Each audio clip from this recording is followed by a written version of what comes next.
The Seoul Museum of History is set to introduce a night walk program later this month, offering tours of Gyeonghui Palace in central Seoul and insights into its historical significance, city officials announced on Monday.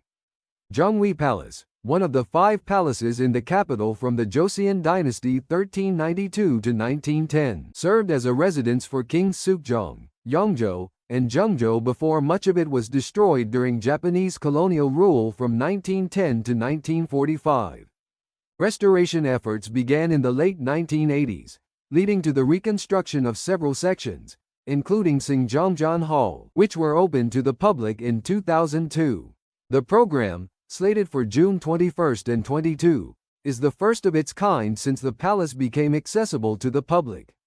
Gyeonghui Palace is a quiet palace that is good for a walk in the city center and is free to enter. It will feature an instructor and author who will guide participants through the palace, detailing its significance and historical context.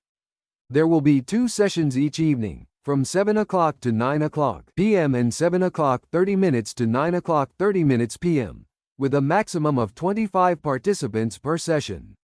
Interested individuals can register at museum.seoul.go.kr or yeyak.seoul.go.kr.